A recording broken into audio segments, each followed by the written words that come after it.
Primero, primero va a exponer Juan Manuel. Juan Manuel es, bueno, también cirujano plástico y reconstructivo. Él pertenece y es médico de staff, era compañero mío de la residencia, del Hospital de Clínicas y también del quemado. Nos va a hablar un poco del tratamiento en los centros no especializados.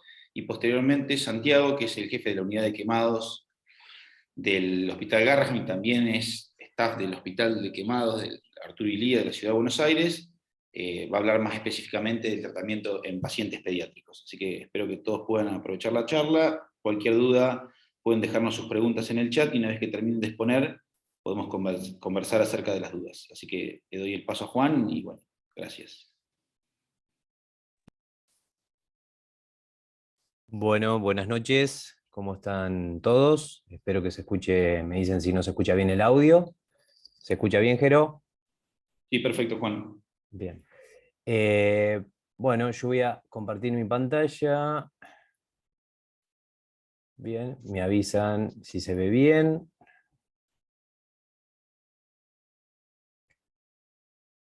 Perfecto.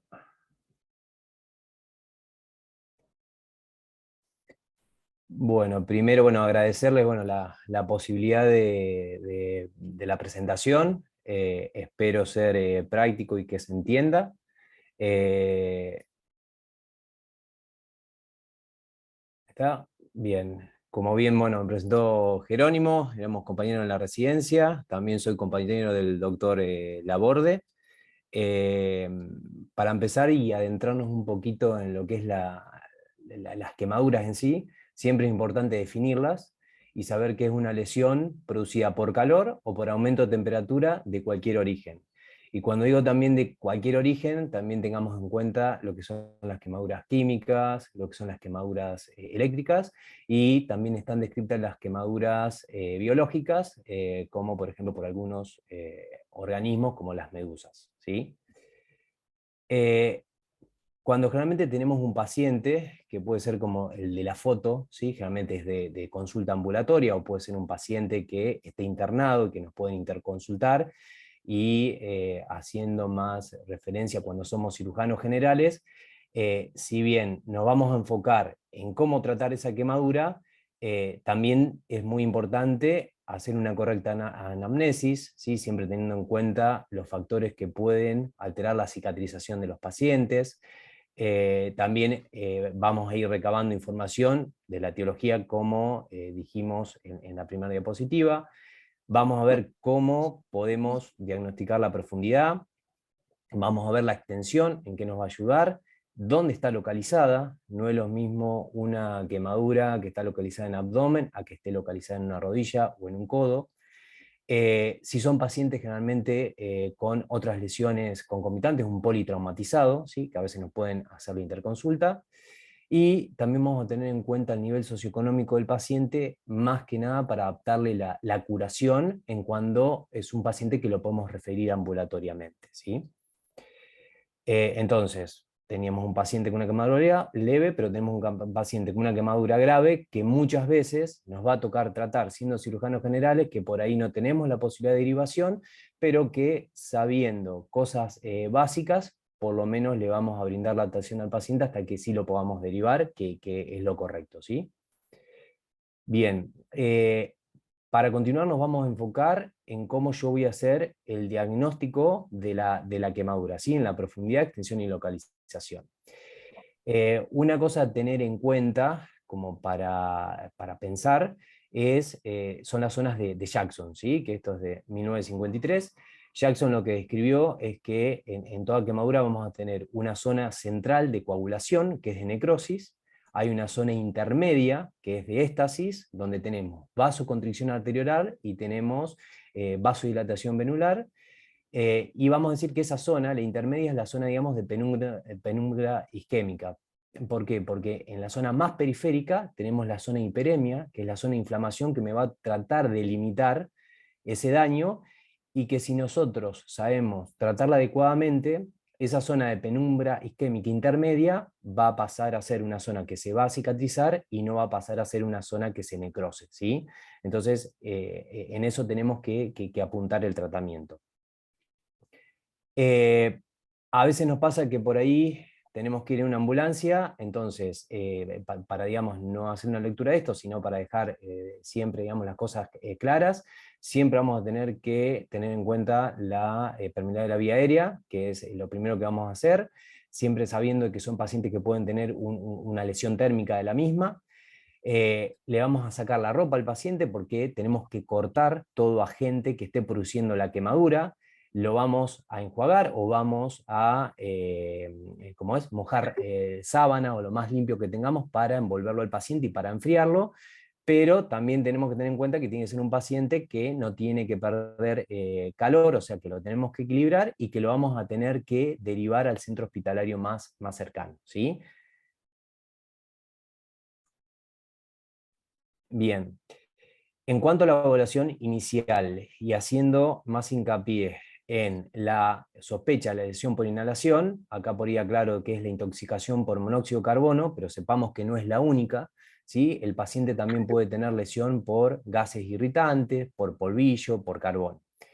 Entonces, cuando tengo a veces pacientes que solamente tienen afectado lo que sería, digamos, la cara, y lo que vamos a ver es quemadura de las vibrisas, o por ahí algo carbonáceo a nivel de la boca, siempre lo que voy a hacer, y no le voy a errar, es indicarle oxígeno alto flujo, eso como para que empiece a dar el monóxido. También voy a tener que tener en cuenta de que si es un paciente que ya veo afectación de una quemadura profunda a nivel del tórax, y es un paciente que va a tener dificultad ventilatoria, tengo que saber que le voy a tener que hacer una escarotomía, o sea, voy a tener que descargar ese tórax para que se pueda ventilar. Generalmente, obviamente, que esto es manejo multidisciplinario y que muchas veces eso me lo va a referir un médico clínico, un médico terapista, pero voy a estar capacitado para hacer escarectomías para que el paciente ventile bien, ¿sí? Y asegurar que sobreviva. Acá tenemos, como para ver un poquito en la diapositiva, las diferentes causas y los diferentes niveles que me puedo irritar. Entonces, por ejemplo, el aire caliente siempre va a ser más de vía aérea superior, pero si tengo gases irritantes, como pasó en Cromañón, vamos a saber que el compromiso más bien es pulmonar bajo, ¿sí? Ya cuando tenemos estabilizado el paciente y hicimos, digamos, los pasos que tenemos por el PH-ATLS, vamos a pasar a la evaluación secundaria, y acá sí me puedo enfocar más en la quemadura.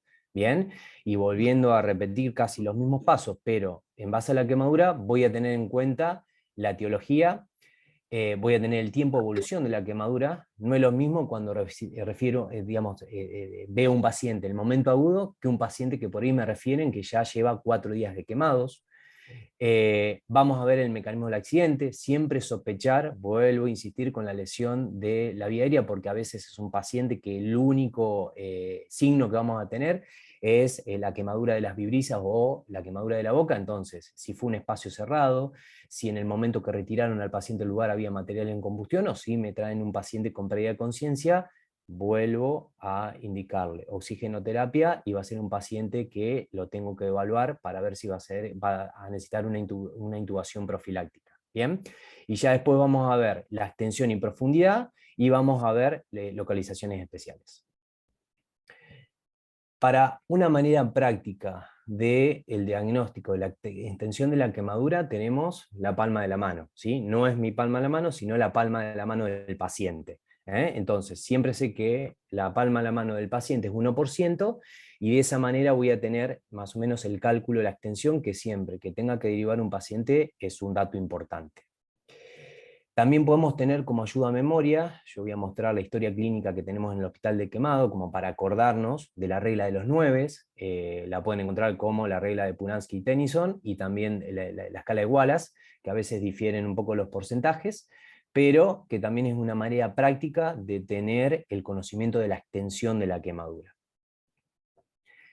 En cuanto a las zonas especiales, siempre sepamos codos, que son lugares de flexión, como las rodillas, genitales, cara, y vamos a ver próximamente por qué.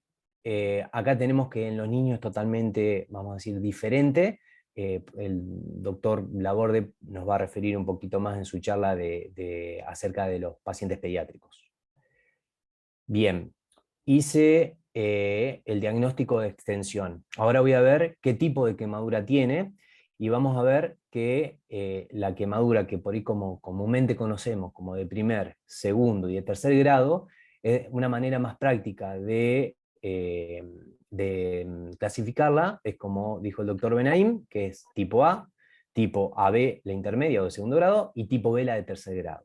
Entonces, cuando tengo una quemadura superficial, una tipo A, que generalmente es una quemadura solar, ¿por qué se va a caracterizar? Por dolor, por eritema, puede o no tener flictenas, ¿sí? Y ya vamos a ver por qué las quemaduras intermedias, y va a tener buen relleno capilar. El compromiso generalmente va a estar dado a nivel de la epidermis, la capa más superficial, y como es una quemadura generalmente no me compromete la membrana basal, ni va a afectar, digamos, los vasos, va a ser una quemadura que repiteliza, ¿sí? Pregunta común del paciente si le va a quedar o no le va a quedar secuela. En una quemadura superficial solar tratada adecuadamente no va a tener cicatriz. Seguimos con las quemaduras intermedias y es a veces donde se nos puede prestar confusión, ¿sí? Porque la quemadura intermedia de segundo grado, donde mi compromiso, como vamos a ver, está en la dermis, puedo tener un compromiso más superficial, si el compromiso es a nivel de la dermis papilar, o un compromiso más profundo si es de la dermis reticular. Bien, entonces, dependiendo que sea más superficial o más profundo, voy a tener dolor o voy a tener hipoalgesia, ¿sí? Voy a tener un lecho rosado o voy a tener un lecho pálido moteado, o sea, se me va a aparecer más una quemadura B. ¿Voy a tener ampollas o no voy a tener ampollas? ¿Va a tener relleno capilar o no va a tener relleno capilar? Entonces, cuando tengo, digamos, un compromiso intermedio, sí, el compromiso es a nivel, ¿sí? Como vemos acá que señala en el puntero, a nivel de la dermis papilar, ¿sí? Se va a comportar como una quemadura superficial y generalmente el paciente va a repitilizar, ¿bien? Con secuela, con cicatriz y en más días, ¿sí? A veces demora hasta un mes. Ahora, si tengo, como vemos en el puntero, por ahí un compromiso más profundo, pero tengo, como es que no se me afecten lo que es el folículo del pelo, que fíjense que está entre la dermis reticular y ya vamos a decir la hipodermis, la última capa, o no se